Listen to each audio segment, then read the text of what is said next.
Hey everyone, welcome to the Teenology Podcast, where teens make sense of the world that they are about to change. I'm your host, the best host, and the only host, Aiden Middleton. And I'm excited to be here with you guys, along with my dad, Big Mac. Big Mac. So do I have the special sauce too? Nah, you're just a plain old Big Mac. Just a plain old Big Mac, no special sauce? I think that's actually impossible. 3 buns and 2 burgers. 2 patties, not even burgers, just patties. 3 buns, 2 patties, not even cooked yet. No special sauce? No, patties aren't even cooked yet. Wow, sad. That's how little that you're respected by the McDonald's.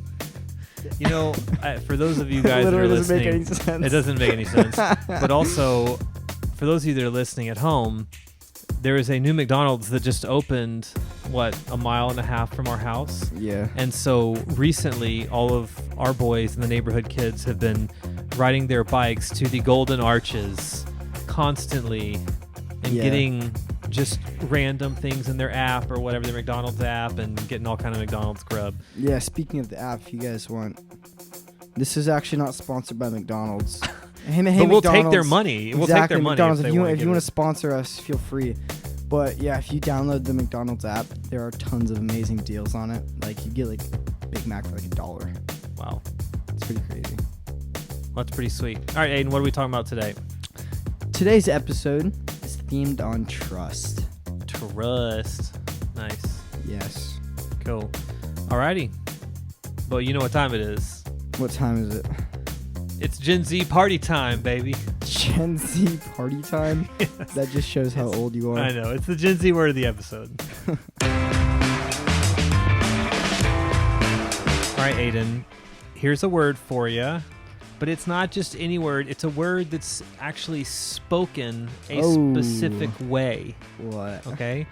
And the word has been around for a long time because I think I've heard my parents say it. So it's like... What? Then this isn't a Gen Z word.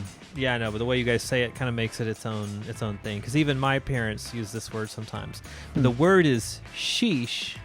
Oh, no, it's not sheesh. It's sheesh. So I have to go sheesh to say it the right way. No, it's sheesh, sheesh, sheesh, sheesh.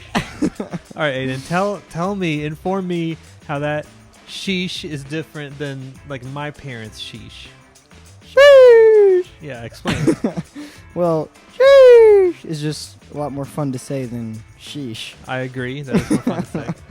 So, I'm on a volleyball team, and every time somebody hits the ball hard or makes a good pass or just makes a good play in general, everybody yells, sheesh. So it's like a good job, nice hit. Yeah. Oh my gosh, look at that. Yeah, it's also wow, awesome. Yeah. Sweet. Basically. And there's just a lot more fun and hype to say than just sheesh. Sheesh. Well, in my parents' generation, it's almost more something bad happened. You're like, oh, sheesh, Yeah, this time, This is a more positive spin on it, I think. Yeah. So, people sheesh me all the time just because, Because you're the greatest podcast host in the world, right? Exactly. You're sheesh. All right, well, that's enough of that. Let's get on to the episode.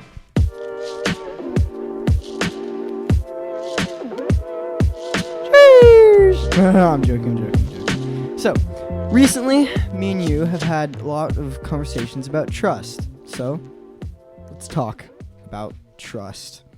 So, you said one day that even though I am your son, you don't trust me. Is this normal? It's not that I do trust you, right? But I think the context of the conversation was that just because you're my son doesn't mean that I trust you in every situation implicitly. That's offensive. I'm sorry. That's offensive. But what we're talking about in the context and the fuller conversation that the audience obviously didn't get is that trust is something we're talking about that's earned, right? Mm-hmm. So you have to earn trust. And the analogy that we use a lot in our family is when you, as our kids, you and your 2 brothers are doing things and you're obeying and you're doing what you're supposed to do, it's like making deposits into a bank account. Yeah. So it's like I'm think of your little piggy bank at home, or I don't think anybody has piggy banks anymore. Everybody knows what they are still. I've never even seen a I know. I don't bank think I shaped even as a did pig. either.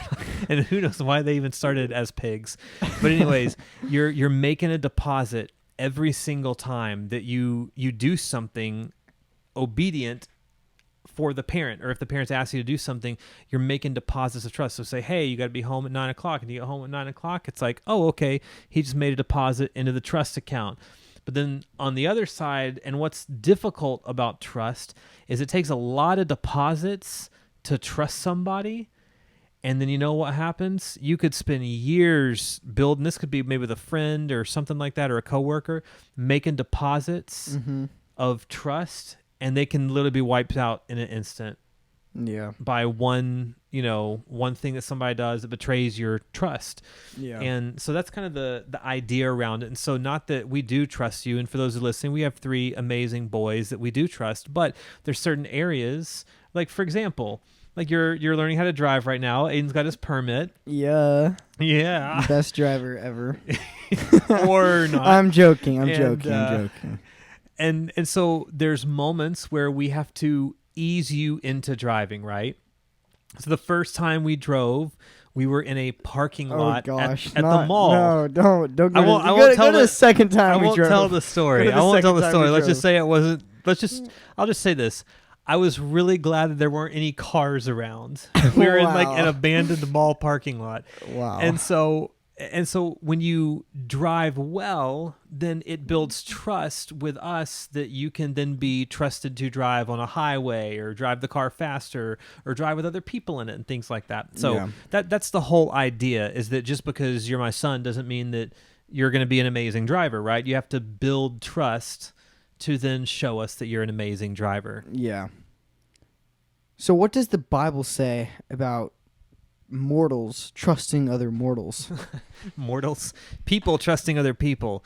So in 1 Corinthians 4, Paul's writing to the church in Corinth, and this is what he says. He says, this is how one should regard us, meaning him as a leader of the church, as servants of Christ and stewards of the mysteries of God. Moreover, it is required of stewards that they be found faithful.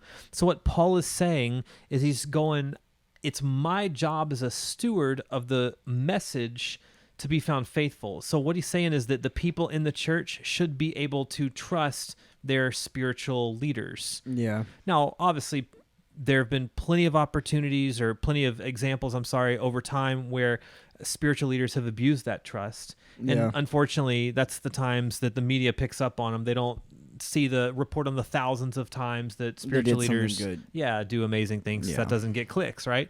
But what it's saying is that generally speaking, we as followers of Jesus should trust each other and should be able to trust each other. Mm-hmm. And honestly, whether or not that resonates with you, the reality is our entire culture, our American way of life, and actually at some level, any nation's way of life is built on some level of trust. Meaning this, like if I go to a restaurant and I order a sandwich, I'm hoping and trusting that somebody making the sandwich isn't spitting in my food or poisoning it. Yeah. Right. There's a basic level of trust. I mean, Yeah. I always use the Like example. the default level. Yeah. I always use the example of like, if you go to get your oil change on your car, which you'll start doing soon when you turn 16. No, you're going to pay for it, right? No, that'll be you. That's on you. When you get your oil change, like I've never gone under the car and watched someone change my oil. Yeah. But I trust that they're actually draining the oil and putting new oil in it. Yeah. So at some level, we all trust people, services, businesses, individuals, organizations at some level, and we actually should have a basic trust in each other, especially in the spiritual world at our churches or youth groups. Yeah, makes sense. So what about trusting friends? How do we know who to trust, and what can we trust them with? Yeah, this is a great question. I think it's all about who the friend is, honestly. So if it's someone that I just met, do I trust them with the deepest things of my heart or the most important things to me? No, right? I need to, I heard a pastor in our movement say, Pastor Steve, if you ever hear this, shout out to you. He said this years ago, and I thought it was really helpful. he said, when you're confronting someone, he said that truth is the message, and imagine that you're bringing it across a bridge. And the stronger the bridge is, the heavier the truth that you can bring across it. I thought that was a really great, effective way to communicate that. And the same thing is kind of true with friends, right? So I'm not going to go trust a brand. If you've never, let's say, for example, a friend is like, hey, I want to borrow your car, but you've never seen that person drive, you're going to go, I don't know. But if it's a friend that, hey, you've ridden in the car with them for 2 years and you've seen them drive, they're like, hey, I need to borrow your car real quick. You go, oh yeah, no problem. Yeah. Because you definitely. Yeah, because you trust that person, they're not going to wreck your car. Mm-hmm. So, with friends, I think it's the more you get to know people, the more you can trust that person. But you shouldn't just, blindly trust people. And honestly, we're not actually commanded to trust people in Scripture. We're actually commanded to trust God, and trust is something in Scripture that is earned in relationship with other people. Mm-hmm. Yeah. So what if someone that we trust with a lot of faith in tells us or wants us to do something wrong? What do we do then? Yeah, I mean, first of all, you just have to have the wake-up call, and the reality is that person was not probably what you thought they were.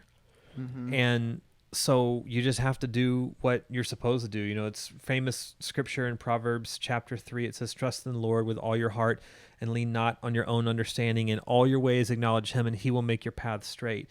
And so it's saying, even when someone else from the world or your own ideas are trying to lead you astray, you just got to say no to it and say, you know what, I'm going to trust in God.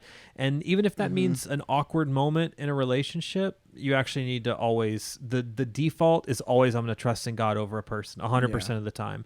Yeah. And so if someone's trying to lead you astray or the wrong thing, that's when you got to say, nope, you know what, I'm going to trust in God in this moment. I'm not going to do what that person wants me to do, and I'm actually just going to follow what God has called me to do. Yeah, that's great. So my last question is, how can I build trust with people? Where do I start? Yeah, I think the biggest thing is it's being a man of your word, right? It's if you say you're going to do something, then you follow through with it. Yeah. And when you do that enough over time, it builds trust with people. And if someone's not a loose cannon, they're not just, you never know what's going to get around somebody, and you never know how they're going to respond or react. It's hard to trust a person like that. Mm-hmm. But if you're consistent, if you're faithful in the relationship, then, what happens is you'll actually build trust with other people. Oh, yeah. Yeah, that's great.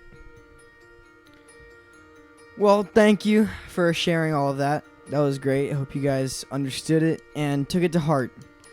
You guys know how we do things. We keep it no cap on the Teenology Podcast. If you guys missed any of the other episodes, make sure you go back and check them out. And tell your friends about our podcast.